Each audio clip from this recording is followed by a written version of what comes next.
Film diawali dengan memperlihatkan seorang nenek bernama Evelyn. Ia merupakan pemilik panti yang mengurusi anak-anak yatim.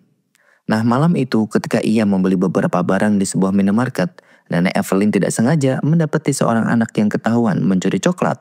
Sebagai pengasuh anak-anak, Evelyn tentu tidak tahan melihat kenakalan anak tersebut.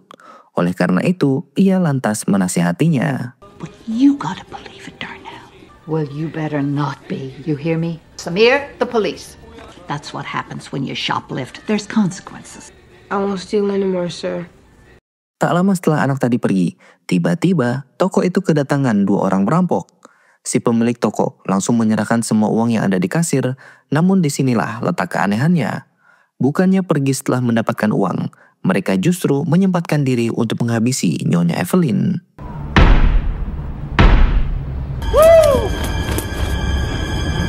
Singkatnya, 2 hari kemudian, upacara pemakaman Nyonya Evelyn pun dilakukan. Sebagai seorang aktivis, kepergiannya meninggalkan kesedihan di banyak benak orang. Mereka semua mengenal Nyonya Evelyn sebagai pribadi yang penyayang, rela berkorban dan juga berhati mulia.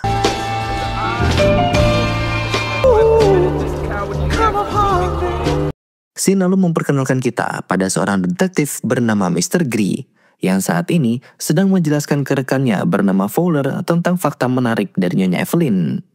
Ia menjelaskan bahwa di antara banyak anak yatim yang diasuh, ada 4 yang akhirnya diangkat oleh Nyonya Evelyn sebagai anak sendiri. Pertama ada Bobby, sang juara tinju sekaligus mantan atlet hoki. Namun dibalik semua prestasinya, Bobby juga cukup sering berbuat onar dan baru ini ia pulang dari perantauan setelah lama tidak kembali ke rumah. Lalu ada anak angkat yang paling muda bernama Jackie, mempunyai hobi bermain musik dan bercita-cita masuk ke dalam sebuah band. Yang ketiga ada Jeremiah, anak Nyonya Evelyn yang hidupnya lurus dan juga paling mapan. Dan yang terakhir ada Angel, dikenal sebagai sosok yang pemberani dan sekarang sudah mengabdikan dirinya di dunia militer. Mereka semua sebenarnya dikabarkan hadir di pemakaman ibunya, namun Angel ternyata tidak datang. That's Bobby Mercer. They called him the Michigan Mauler. He doesn't look like trouble. Don't let him fool you. Angel, ex-hustler. Soldier. Sedikit cerita ke masa lalu, di mana keempat saudara ini merupakan anak yatim yang pernah Nyonya Evelyn asuh. Mereka semua sempat diadopsi oleh beberapa orang tua angkat yang berbeda, namun karena terlalu nakal, mereka akhirnya dikembalikan. Oleh sebab itu, Nyonya Evelyn akhirnya memutuskan untuk mengangkat mereka sebagai anak. Dalam proses pertumbuhannya, keempat bersaudara ini sempat menjadi gangster penguasa kota dan dipimpin oleh saudara tertua mereka, yakni Bobby. Akibat hal itu, mereka berempat juga sering berurusan dengan Mr. Grey. Makanya saat ini, Bobby juga tanpa sungkan mengatakan bahwa kepulangan dia dan saudaranya bukanlah untuk menghadiri pemakaman ibunya, melainkan untuk mengubur pelaku yang telah membunuh ibu mereka.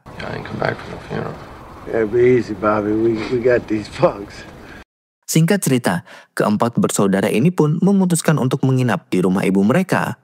Namun begitu masuk, rupanya Angel sudah ada di sana. Angel pun menjelaskan bahwa tadi pesawatnya mengalami delay dan membuatnya tidak sempat menghadiri pemakaman ibunya. Jarhead? Haven't seen him forever. Yeah, no. Di dalam rumah, Bobby, Jackie, Jeremiah maupun Angel tak berhenti melamun, mengingat semua kenangan manis yang pernah mereka lalui setelah belasan tahun. Ditambah lagi, rumah itu masih sama seperti dulu. Nyonya Evelyn bahkan juga menjaga kamar mereka berempat agar tetap sama seperti saat terakhir sebelum mereka merantau.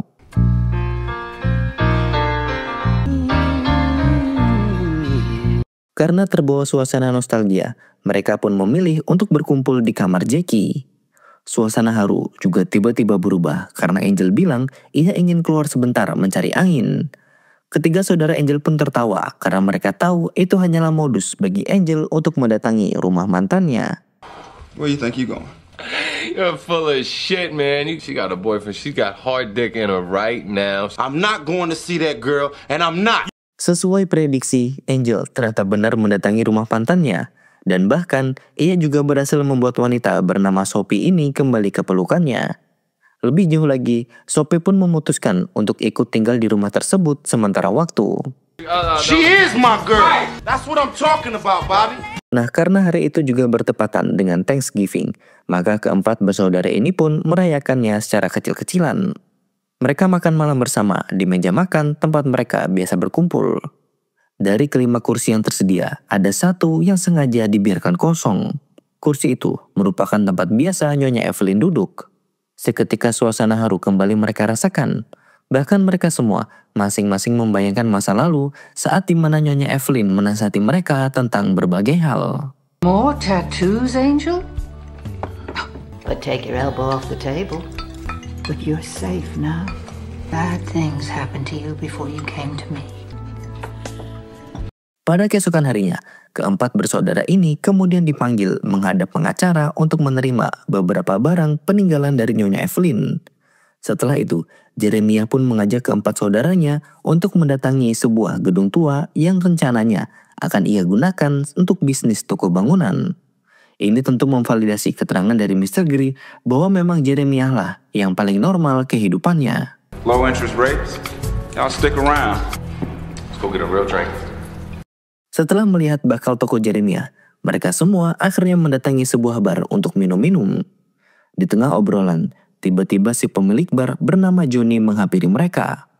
Ia memberitahu sedikit clue tentang siapa pelaku yang telah membunuh ibu mereka dan merekomendasikan mereka berempat untuk balas dendam.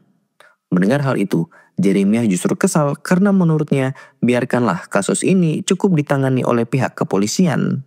Namun sayang ketiga saudaranya tidak berpendapat demikian dan lebih setuju OP dari si pemilik bar. Nah, karena beda pendapat inilah, Jeremiah pun memilih untuk pamit duluan. You wanna know what I heard? Y'all just gonna shoot up the whole town because y'all mad? Why not? Alright. Call me when y'all get shot up. Berdasarkan penjelasan dari Johnny, ibu mereka kemungkinan besar telah dibunuh oleh anggota geng tertentu. Makanya tanpa membuang waktu, malam itu juga Bobby bersama saudaranya langsung mendatangi markas geng tersebut dengan cara berpura-pura sebagai polisi dan mengancam akan membakar langsung si ketua geng jika tidak mau mengakui perbuatannya. Don't fucking move. Sit down. Over here. What the hell you doing here, man? You better start saying what the fuck I want to hear. Diancam sedemikian rupa, ketua geng yang bernama Koha langsung ciut. Ia membeberkan fakta bahwa BAP yang ada di kepolisian yang menyebutkan saat penyerangan ada 2 orang saksi yang sedang bermain basket dan melihat aksi perampokan tersebut adalah palsu. Menurut Koha, mustahil ada orang yang bermain basket di jam 11 malam. Karena lampu lapangan akan mati di jam 10 malam. Untuk membuktikannya, Bobby pun menyeret Koha ke lapangan basket yang dimaksud. Dan setelah sampai di lokasi, ternyata benar.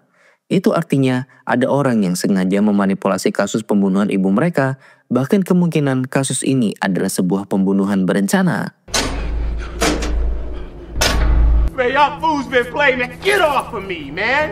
Begitu mereka menemukan kejanggalan atas kematian ibu mereka, disinilah keempat bersaudara ini mulai beraksi. Mereka pun mendatangi toko perampokan kemarin untuk melihat rekaman CCTV. Dari aksi para perampok, mereka semakin yakin kalau hal itu adalah pembunuhan berencana.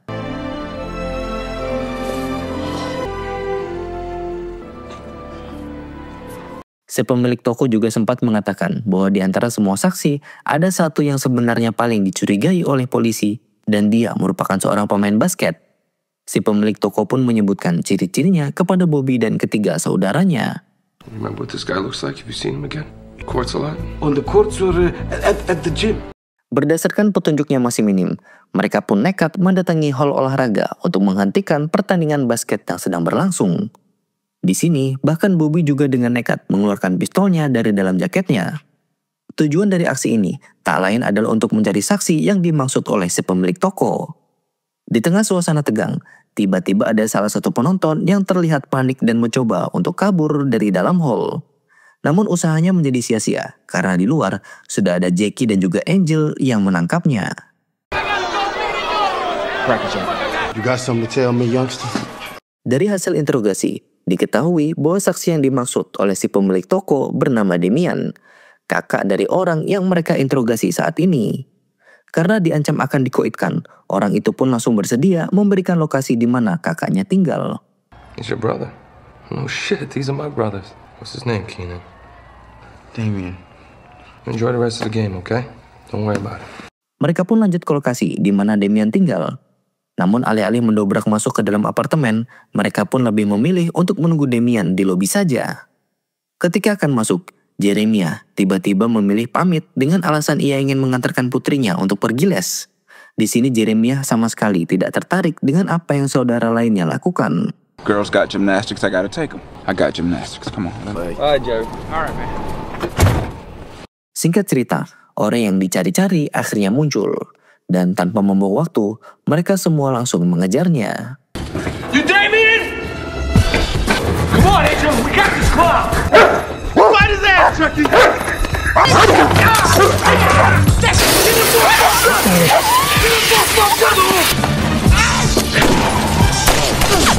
Get my gun. You're going down now. He's just fucked up. Let's go talk to him now. Akibat terjatuh dari ketinggian, Damien mengalami beberapa patah tulang. Bobby pun langsung melontarkan beberapa pertanyaan mengapa Damien bertingkah nekat dengan memberikan kesaksian palsu kepada polisi dan siapa yang menyuruhnya untuk melakukan itu. Give me a name. Where can we find him? You know why we're here, Damien? We leave, ain't nobody else gonna hear you out here either. Berdasarkan kesaksian Damien, mereka pun mendatangi kasino tempat para pembunuh ibunya biasa berkumpul. Sayangnya setibanya mereka di lokasi, mereka langsung ketahuan dan kedua pelaku pembunuhan langsung memutuskan untuk melarikan diri. Nah masalahnya, malam itu kebetulan juga terjadi badai salju yang lebat, sehingga tidak mudah untuk mengemudikan mobil di situasi ini.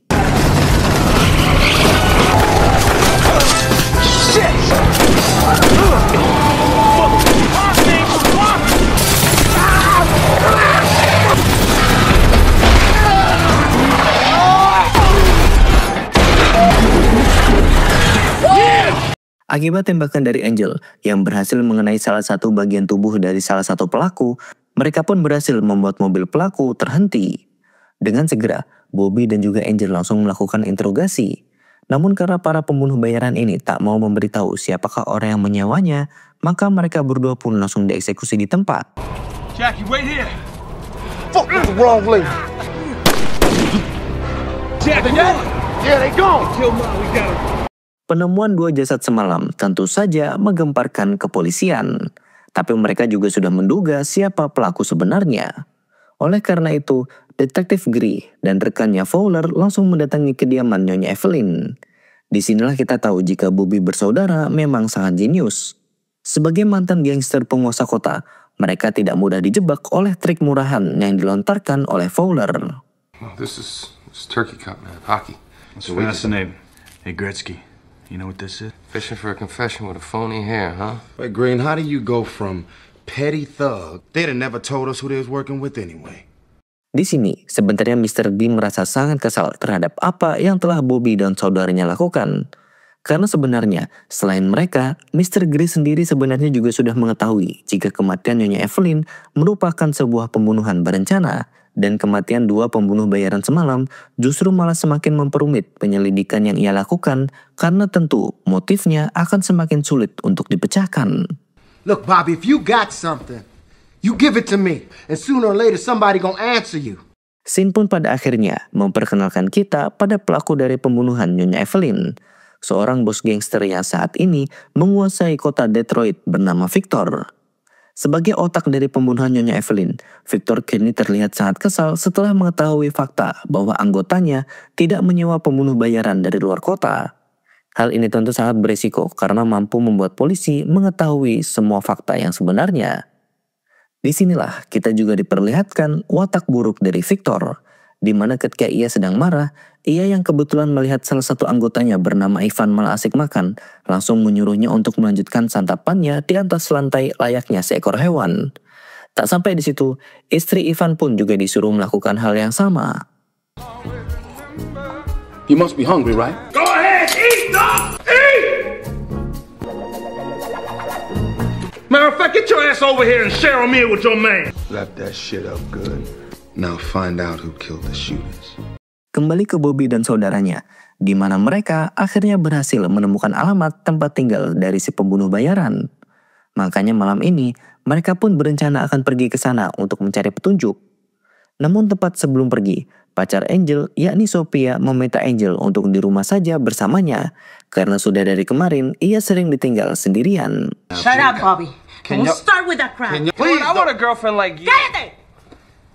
Nah, siapa sangka jika permintaan dari Sophia justru mendatangkan sebuah petunjuk. Saat di rumah, Angel tiba-tiba didatangi oleh seorang pegawai asuransi. Disinilah petunjuk mulai terungkap. Tanpa diketahui oleh ketiga saudaranya, rupanya Jeremiah sudah mengasuransikan kematian Nyonya Evelyn dan sekarang ia berhak mendapatkan uang sebesar 6 miliar rupiah. Namun masalahnya juga ada di sini. Si pegawai asuransi menjelaskan bahwa kemungkinan kejanggalan kematian Nyonya Evelyn ada kaitannya dengan pencairan dana asuransi karena timingnya tepat sekali di saat usaha Jeremiah sedang turun-turunnya. It's imperative that I speak with Jeremiah immediately. The premium was paid via check from your brother's bank account. A little more than 400,000. So Jeremiah is broke? Awalnya, Angel sendiri sulit untuk mempercayai fakta ini. Namun ternyata, informasi serupa juga kemudian dikonfirmasi oleh salah satu kenalan lamanya. Wait, so you saying Jerry got mixed in with some gangsters? The guy who shut down Jerry's warehouse project. He's on city council. His name's Douglas. Pada keesokan paginya, Angel pun menghampiri Bobby dan juga Jackie yang berada di kamar mandi. Di sini ia masih berusaha merahasiakan soal uang asuransi Jeremiah dan hanya mengatakan jika saudara mereka kini sedang terlilit hutang akibat izin proyeknya secara tiba-tiba dicabut oleh anggota dewan yang bernama Douglas. Nah, untuk membantu Jeremiah, Angel pun meminta kedua saudaranya mencari tahu mengapa izin proyek tersebut tiba-tiba dicabut. You know, me and Sophie did a lot of making up last. You think this had something to do with what happened to Mom? He'll know who Jerry got mixed up with. Tanpa membuang waktu, Bobby ditemani oleh Jackie langsung menghampiri Douglas yang kala itu baru saja pulang dari kantor. Karena mobilnya sudah disiram dengan bensin dan diancam akan dibakar hidup-hidup, Douglas mau tidak mau akhirnya membuka suara. Councilman Douglas, my name is Bobby Mercer. I believe you knew my brother Jeremiah. I can't help you. Excuse me. I gotta light your ass on fire! I have my little brother here suck your burning dick. Scene lalu berpindah ke Mr. Grey yang pagi itu pergi mendatangi Robert, seorang pengacara sekaligus kekasih terakhir dari Nyonya Evelyn. Mr. Grey menanyakan bagaimana reaksi dan sikap dari mendiang Evelyn begitu tahu jika izin usaha anaknya dicabut oleh anggota dewan. Robert pun menjelaskan bahwa 1 minggu sebelum kematiannya, Evelyn sebenarnya sempat melaporkan kasus korupsi Douglas ke polisi. Namun sayang sampai sekarang laporan tersebut tidak ada kelanjutan. Mendengar hal ini, Mr. Grey pun sendiri cukup kaget karena tidak mengetahui jika Nona Evelyn sempat ke kantornya. You know, well, maybe you can help me there. Evelyn had become upset with her son's business. Covered in the police report that you filed? What police report? Dengan segera, ia pun segera kembali ke kantor untuk mengecek rekaman CCTV.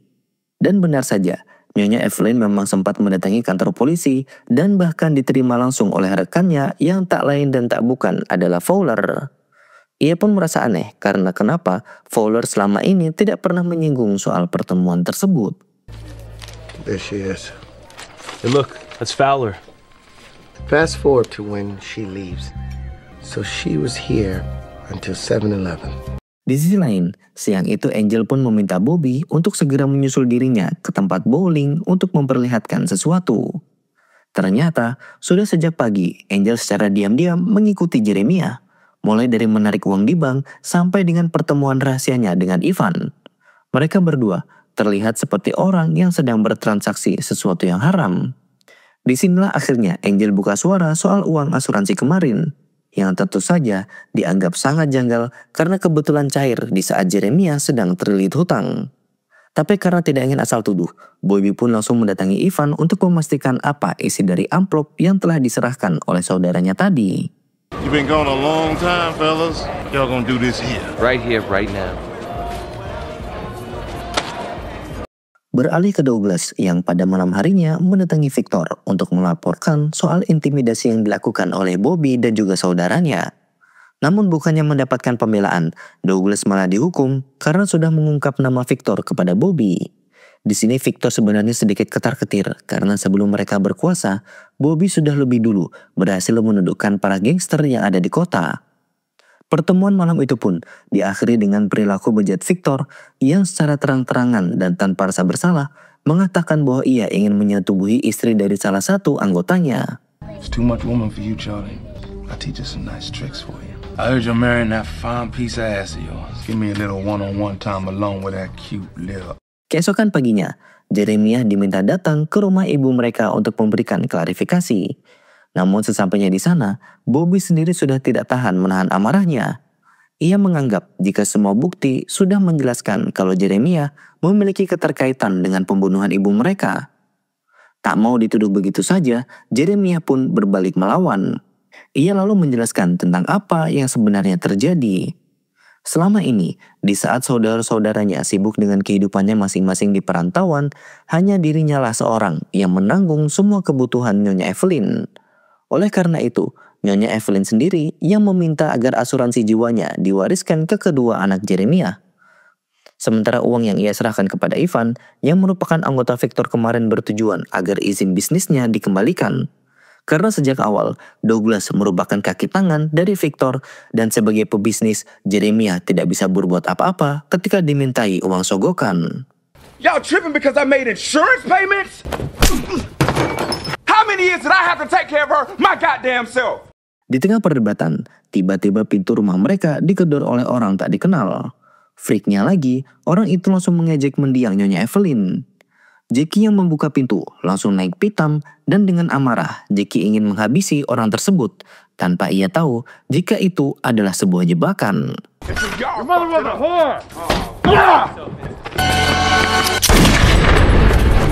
Setelah Jackie terkapar, rumah mereka tiba-tiba diserang oleh puluhan anggota Victor.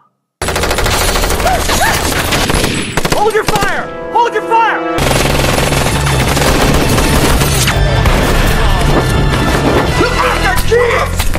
Why?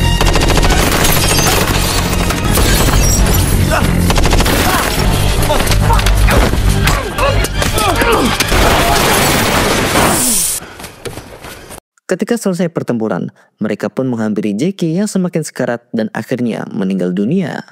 Kematian Jackie benar-benar membuat Bobby murka. Ia pun segera melampiaskan kekesalannya dengan membunuh penjahat yang sedang sekarat. Thank Victor Sweet.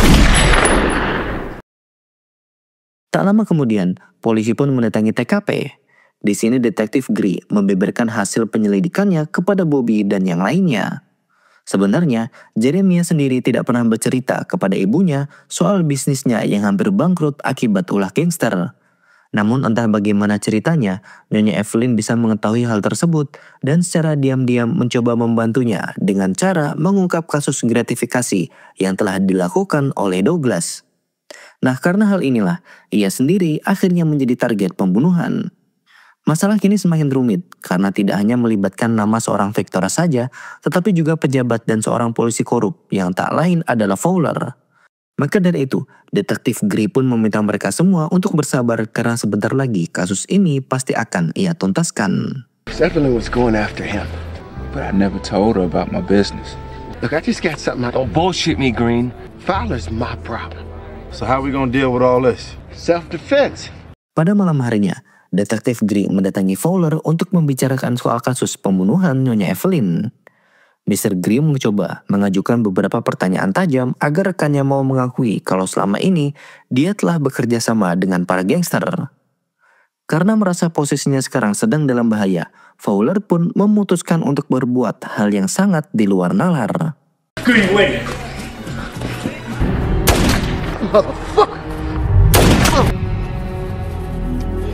Singkat cerita, pada keesokan paginya, detektif Grey dan juga Jackie dimakamkan di hari yang sama. Kematian mereka berdua membuat Bobby merasa sangat putus asa karena ia takut jika semakin ia menyelidiki lebih dalam, maka saudara yang lainnya bisa saja menjadi korban. Ditambah lagi, Victor kini punya orang dalam di kepolisian. Di tengah keputusasaan, Jeremiah pun memiliki sebuah ide yang sangat jenius. We won't be able to bring him back. We're gonna send him some company. I already lost one brother. You guys are all I got. I don't know what to do anymore. Got an idea. What? Tanpa membuang waktu, mereka semua langsung beraksi. Dimulai dengan Jeremiah yang mendatangi kediaman Ivan untuk menawarkan perjanjian damai kepada Victor. Ia menawarkan uang sebesar 6 miliar rupiah dan meminta untuk dipertemukan dengan Victor secara langsung. Tentu saja, penawaran itu langsung diterima dan mereka berdua berencana untuk bertemu. Namun sebelum pertemuan dilaksanakan, Angel sendiri diutus untuk menghabisi Fowler lebih dahulu. Karena hanya Fowler lah satu-satunya orang yang bisa mengagalkan rencana mereka. He's going for it. When's the meet? 4 o'clock. We need to take Fowler out before the meet. Dengan memanfaatkan anak kecil dan menyuruhnya untuk berpura-pura sebagai penjual makanan, disitulah Angel mulai menyerang Fowler. This is a big problem. No, you're not exactly calm, are you? Begitu Fowler sudah berhasil disekap, Jeremiah kemudian dipersilahkan untuk berangkat menuju lokasi pertemuan dengan membawa tas penuh uang. Beberapa anggota Victor bertugas untuk menjemputnya di rumah, dan di sepanjang perjalanan mereka semua hanya terdiam. What he say? Say hurry the fuck up. Di saat yang sama, kita juga diperlihatkan Sophie yang sedang melaporkan aksi Angel ke kantor polisi. Begitu mendengar laporannya, semua anggota tim SWAT langsung dikerahkan untuk mendatangi kediaman Fowler karena menyerang dan juga menyandera seorang polisi masuk dalam kategori kejahatan tingkat tinggi. Begitu mendengar suara sirene, Fowler langsung sumringah dan berkata kalau riwayat Angel kini sudah berakhir. Dengan sombongnya, dia pun langsung mengakui kalau dialah yang sudah membunuh detektif Grey. Mendengar pengakuan itu, Angel balik tersenyum dan bilang jika polisi aslinya datang bukan untuk menangkap dirinya, melainkan sengaja untuk menangkap Fowler. Karena sudah dari tadi, di balik jaketnya terdapat sebuah mikrofon yang terhubung ke polisi. You gonna walk out there and tell him I killed Green? I killed my partner. You're lying. Afraid not. Di samping itu, Jeremiah kini dibawa oleh anggota Victor ke sebuah danau beku. Di sekelilingnya hanya ada hamparan salju tanpa ada bangunan apapun. Sesampainya di titik lokasi pertemuan, terdapat anggota Victor yang lain yang terlihat sedang melobangi lapisan es di atas danau. Nah biasanya, agar tidak terlacak oleh polisi, para gangster membuang jasad korban pembunuhan di dalam sana, sehingga jasadnya tidak akan ditemukan sampai beberapa bulan ke depan. Dan sekalipun bisa ditemukan, tentu jasadnya sudah sangat sulit untuk diotopsi. Setelah menunggu beberapa saat, akhirnya orang yang ditunggu-tunggu pun kembali muncul. Jeremiah Mercer. Disinilah epiknya rencana dari Jeremiah. Ia yang sudah mengenali watak dari Victor yang pasti ingin membunuhnya dan mencuri uangnya saat ini lebih dulu mengambil langkah. Dengan uang 6 miliar, ia pun menyogok seluruh anggota Victor untuk berpihak kepadanya. Sudah lama, Jeremiah menyadari kalau perlakuan semena-mena Victor ke anak buahnya pasti akan menjadi sebuah bumerang di kemudian hari. Come on, man. We're gonna do business or what? Now just a sweet deal for me. You don't know shit about her, Phil. A whole new proposal. Is that right? Sir, the one thing you forgot about me is this. It's cold out here when you're by yourself, ain't it? Begitu akan dibunuh, Victor tiba-tiba bilang kalau pertemuan ini sudah ia laporkan kepada Fowler. Jika sampai terjadi apa-apa kepada dirinya, maka semua orang yang terlibat akan ditangkap. Jeremiah sendiri hanya tersenyum tipis karena ia sudah tahu jika saat ini Fowler justru sudah masuk ke dalam perangkap. Karena ia keluar rumah sambil menutupkan pistol kepada Angel. Fowler pikir jika Angel beneran memiliki mikrofon yang merekam pengakuannya. Padahal aslinya Angel hanyalah berbohong. Dengan segera, anggota SWAT pun menghabisi Fowler yang telah mengancam keselamatan orang lain. Not a chance! What the hell? I thought Fowler was the hostage.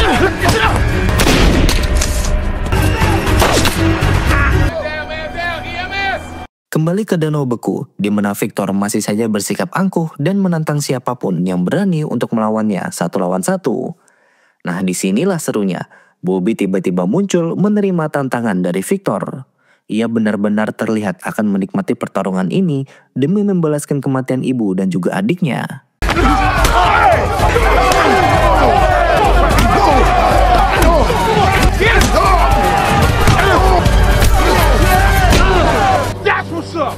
Victor akhirnya tumbang dan jasadnya kemudian dimasukkan ke dalam danau. Kematian seorang bos gangster besar tentu pasti akan membuat polisi bereaksi. Oleh karena itu, Bobby dan saudaranya akhirnya dipanggil untuk diinterogasi. Meski demikian, polisi pada akhirnya juga tidak kunjung berhasil mendapatkan keterangan apapun. Without that badge, I'll smack that smirk right off your face. Hey, you alright? Good. Singkat cerita, beberapa waktu kemudian, 3 bersaudara ini kembali bekerja sama untuk memperbaiki kediaman mendiang ibu mereka.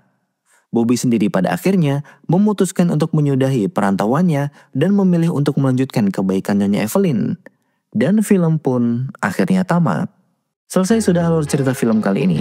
Bagaimana menurut kalian tentang aksi 4 bersaudara dalam film Four Brothers dalam mencari pelaku yang membunuh ibu mereka? Menurut Mandul sendiri, film ini layak mendapatkan rating 9/10 karena dipenuhi dengan aksi yang seru, teka-teki dan juga ceritanya dikemas dengan sangat baik. Sampaikan juga penilaian kalian tentang film ini di kolom komentar dan jangan lupa untuk like, komen dan juga subscribe.